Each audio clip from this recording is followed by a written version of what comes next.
In regards to the school busing, which we have been hearing about in the media and discussing, I want to inform the public that we are in communication, and with we, I mean the School Busing Association and the minister.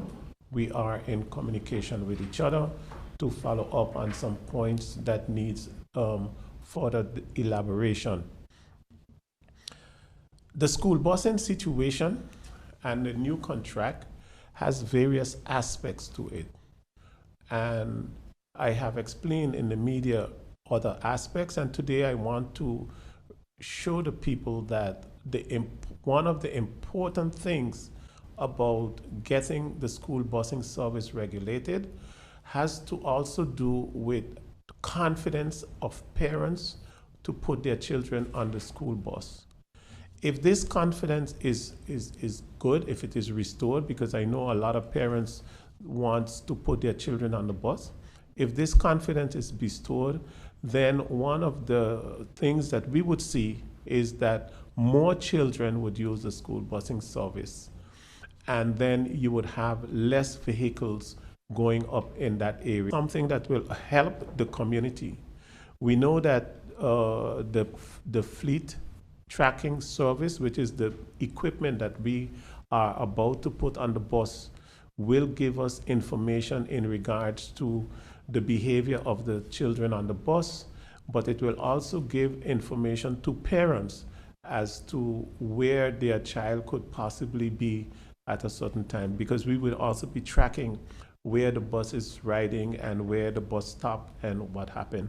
So this service is a very necessary service, and it is something that government has been working on a good while now. Can you tell us how do you intend to finance the tracking system that you want to put on school buses? The fleet tracking system is financed through money that we reserve on the budget for that. So that money is there, and we have already sent out the bid for the equipment, and when that comes in, then we can place the equipment on the buses. At the moment, Minister, can you tell us if the buses are being paid per trips or per child? There are two ways that the buses are being used. You have the regular school busing system that carries the children from district to school, and you also have a school busing service that would take children on field trips and also, let's say, to swimming or to sports. And both of them are paid differently. One is paid per child, and the other one is paid per bus. Per trip. All at one is paid per trip, not per bus. Minister, interestingly, you spoke of budget being allocated for the busing tracking system. Approximately how much has been reserved for that purpose? There is a capital investment that is reserved. I think it's 500,000 guilders. 500,000 guilders. Thank you. And who is contracted to provide in the bus tracking system to the government of St. Martin? I don't know the name of the person that is contracted. I know that the department is busy with the bid, and when I do get the name of the person that has won the bid to put the equipment on the bus, I can make that information available to the public.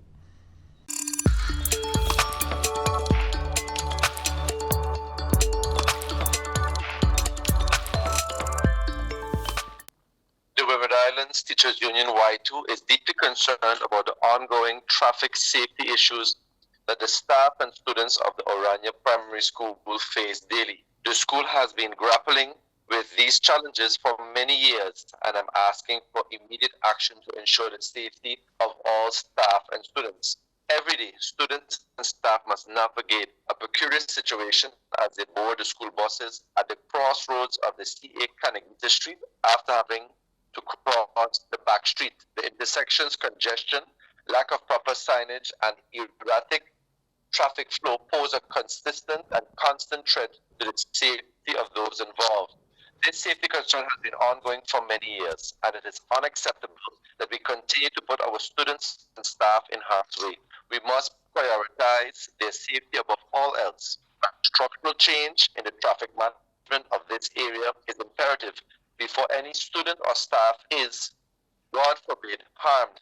The Y2 emphasizes that the safety of students and staff is of paramount importance and calls upon local authorities, including the Ministry of Education and the Department of Infrastructure, to address this critical issue promptly. Y2 also encourages collaboration between stakeholders such as school administration, parents, the community at large, to develop a comprehensive plan for traffic safety improvements around Orania Primary School.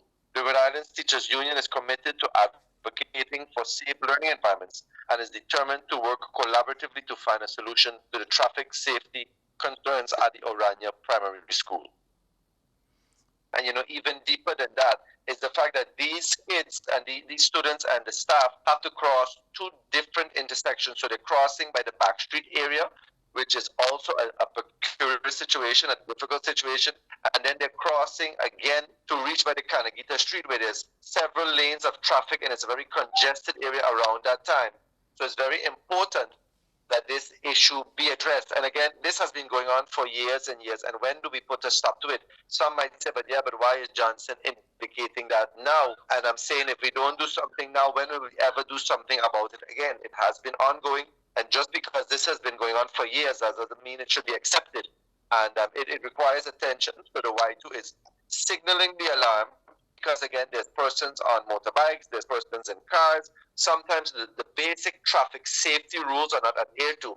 And we don't want it to be a scenario where something happens, God forbid, and then we start to act on it. We tend at times to be reactive. And Y2 is maintaining a call for a proactive approach that before something happens, let us work on it together with all stakeholders at the table.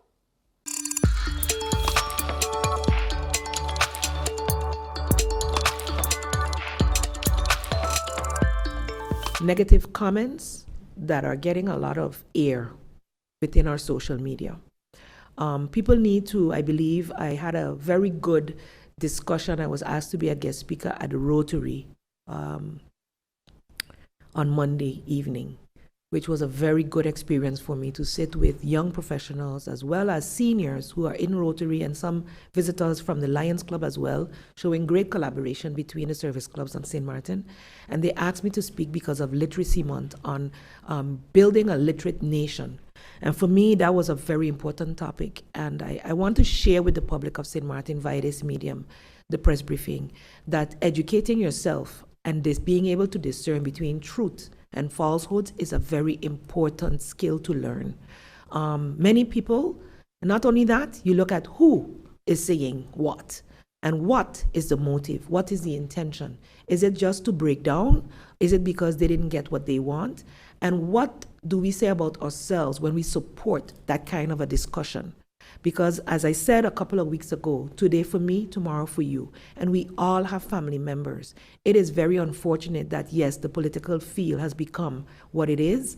In a time when we are recruiting new people to join this foray, it is a very discouraging thing that is happening.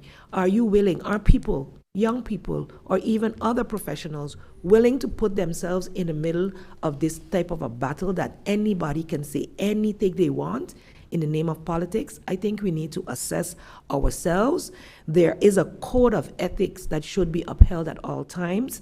And I think the four-way test that the Rotaries use is a good one to share with the public of St. Martin. The 4 questions, and sometimes when you drive around, you see it. The first is it the truth? Is it the truth? Is it fair to all concerned? Does it build goodwill and friendships? I would say, does it build good relationships? And the last is, I have a Rotary in the room. Will it be beneficial for all concerned? Will it be beneficial for all concerned to tear down the leaders in your country? Especially when it is not based on truth?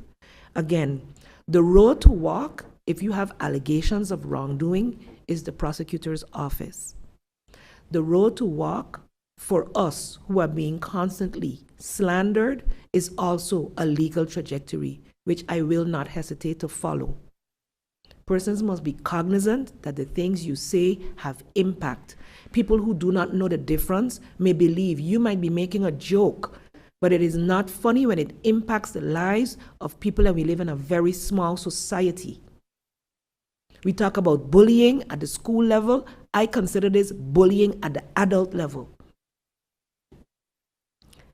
And I would like to also speak to the persons who feel they can just repeat those words. And then it goes to our culture and our mindset of melee. So the things that have, a lot of people are saying it's like Trump, right? He's just echoing the sentiments of the community.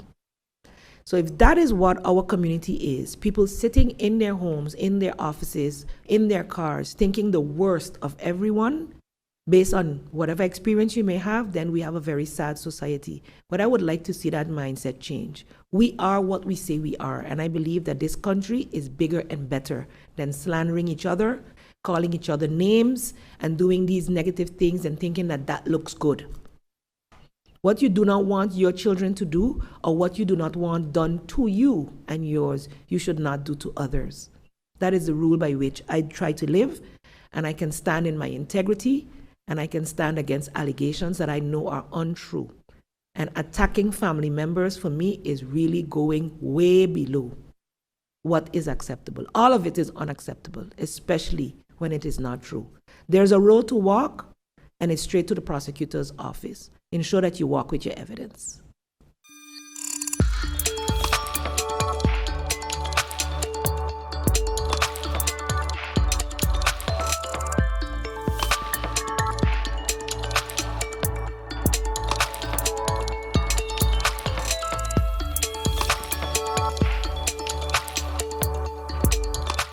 Mealtime rules. Don't serve yourself first. Do not eat with your mouth open. Don't rest your elbows on the table. Don't make noise when eating. Does not apply when enjoying KFC buckets.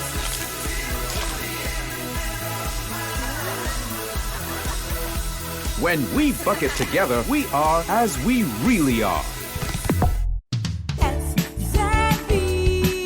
Your social and health insurances. Your social and health insurances. Are you SXM insured?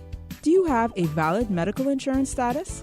SXM is cardless. Request your My SXM account today and enter the virtual office of SXM. Go to sxv.sx and sign up now. SXM, yeah. Your social and health insurances.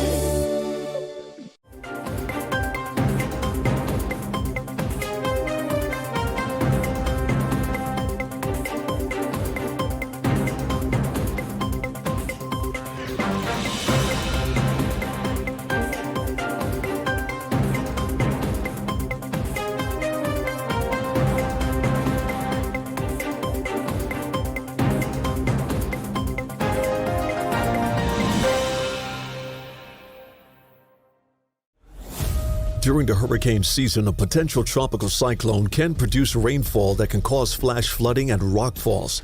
Stay away from flood-prone areas during heavy rainfall, such as Jump Up Casino on Emil Plain Road in Phillipsburg, ATLH Road Roundabout, L.B. Scott Road from Emilio Wilson Park until Cake House Supermarket, Zaker's Gut from Petro Plus gas station until the Seventh-day Adventist Church, Welcalaken Road K Hill from Welcalaken Road Roundabout until the One-Tete Loke Roundabout, Beacon Hill Road from Sunset Bar and Grill until the beginning of White Sands Road, and Rhine Road, also known as Mullet Bay Road, after Sonesto Maho Beach Hotel to the entrance of Cooper Coy from the intersection of the University Drive until the intersection of Rio Grande. For more information on how you can keep yourself and your family safe this hurricane season, visit stmartingolf.org/hurricane. This public service announcement is brought to you by the government of St. Martin.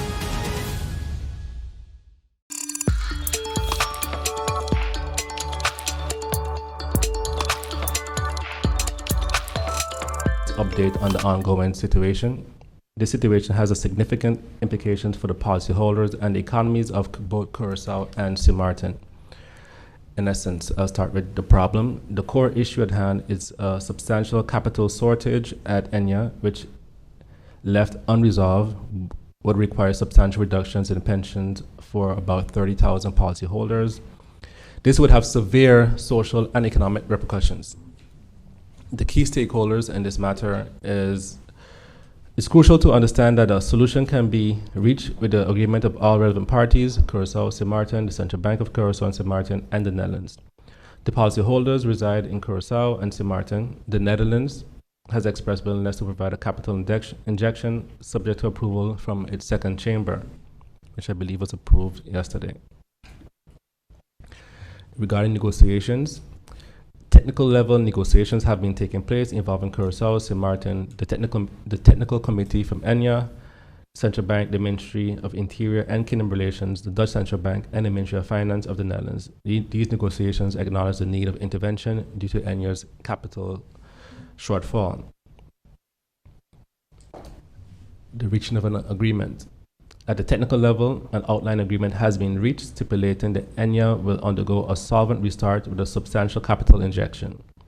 This solution has been deemed financially sound and realistic by experts. Confirmation is needed. However, this agreement still requires confirmation at the ministerial level and is subject to the approval of the 2024 budget by the representatives of Parliament. A major concern is that Curaçao's debt to GDP ratio will increase significantly, possibly exceeding the interest burden norm of the Kingdom Act Financial Supervision Curaçao and St. Martin, which is the EDFT. This could jeopardize the capital investment loans. I also like to state, St. Martin is not in the same position. Our debt to GDP ratio would top out at 55%, which is way less than Curaçao's close to 100%. The annual loan and the impact on the budget. The refinancing of COVID-19 liquidity loans for St. Martin is contingent upon the resolution of the Enya situation with binding terms to be signed by October 15th, 2023. The budget impact. The impact on the national budget can only be precisely determined once the loans are agreed upon. St. Martin, for its part, will lend the received loans from the Netherlands through a capital injection to Enya. The loan will, in principle, be mirrored from the Netherlands to St. Martin and from St. Martin to Enya, meaning that the interest St. Martin has to pay to the Netherlands will, in principle, be the same interest Enya has to pay to St. Martin. And the government's intentions, the deadline extension, which I mentioned just now, the refinancing offers condition requiring the resolution of Enya's situation and the signing of the term sheets by September 30th, 2023 has been extended to October 15th, 2023. In conclusion, the Enya situation is a complex issue with far-reaching implications for policyholders and the fiscal stability of both countries. All parties are committed to finding a resolution.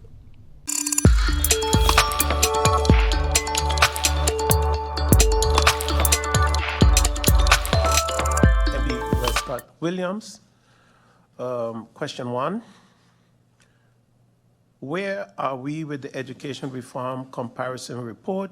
Is it part of the presentation of the minister? Can we receive the comparative report?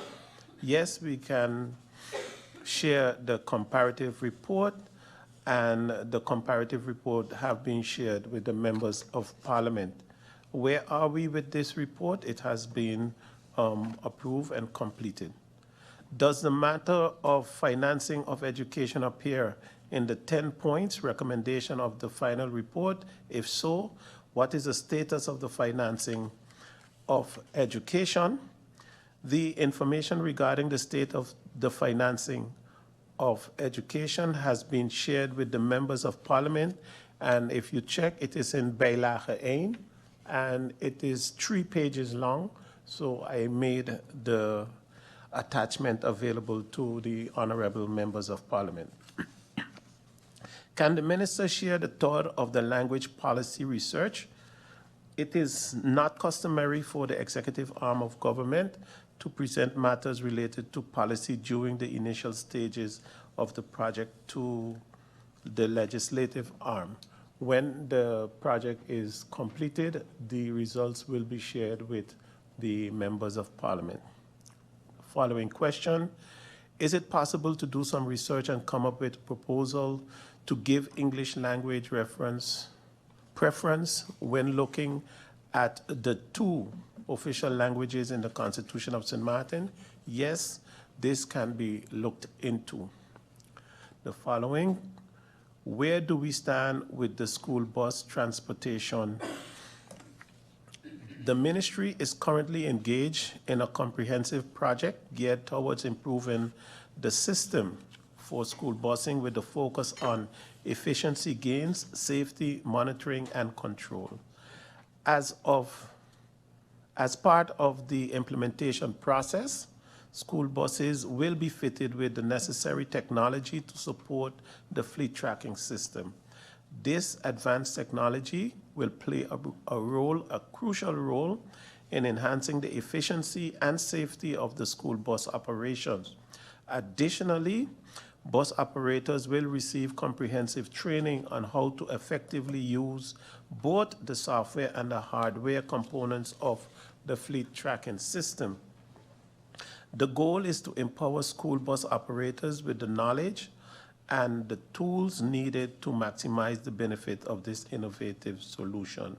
In addition, the finalization of the agreements between the government and the school bus operators related to the terms under which the service is to be provided is at an advanced stage and is expected to be finalized in the fourth quarter. I know this topic has been in the news, and I can also share with the members of parliament that an agreement is made between the bus operators and the Minister of ECYS to discuss some matters that still need some clarifications for the buses. What is the status of the teachers' pay system? Due to the length of this answer, it has been provided to the members of parliament, and if you check attachment 2, which is by Lage, it is 4 pages long, and so I have provided it to the members of parliament in writing. And then the following question: what is the progress on the vaping situation within schools? Is the minister aware that SABR making changes to the laws as it relates to vaping? Yes, I have taken note of the article in the media and will request the interministerial committee established by the Council of Ministers, consisting of the Secretary Generals of the Ministries of TEAT, VSA, Justice, and ECYS, to take note of this development.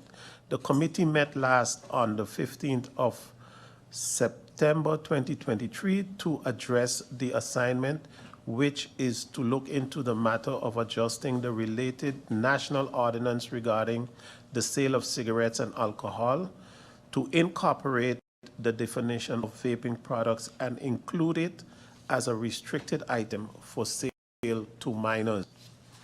A follow-up meeting was held on September 22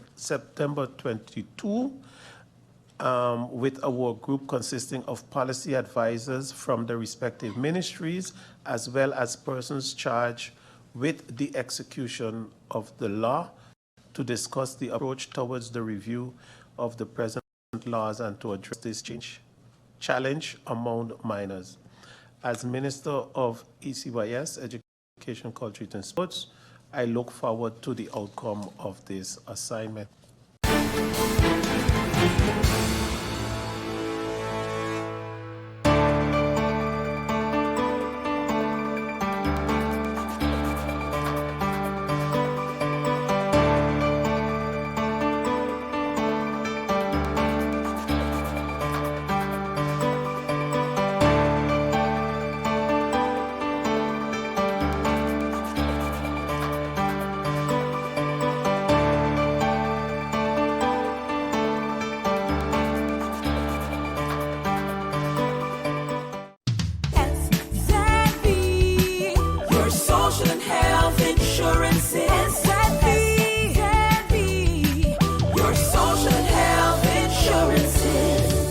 you SXV insured?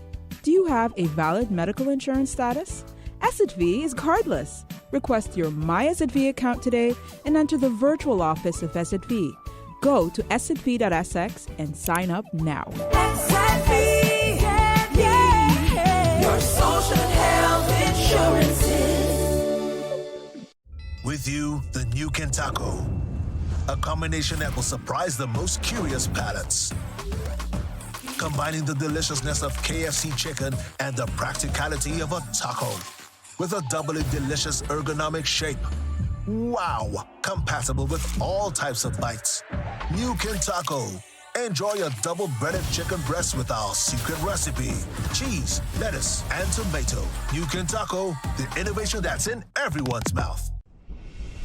It's hurricane season. Are you prepared? Here are a few tips to keep in mind to help keep you and your family safe. The Atlantic hurricane season runs from June 1st to November 30th, with the peak occurring between mid-August and late October. This hurricane season, be sure to put together a go bag. A disaster supply kit including a flashlight, batteries, cash, first aid and supplies, medications, and copies of your critical information if you need to evacuate. This public service announcement was brought to you by the government of St. Martin.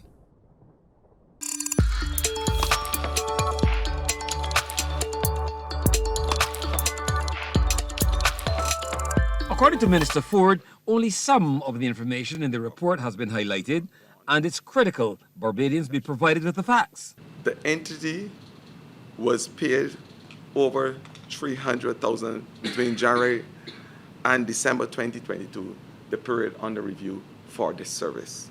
The Auditor General has it right here. Over $300,000.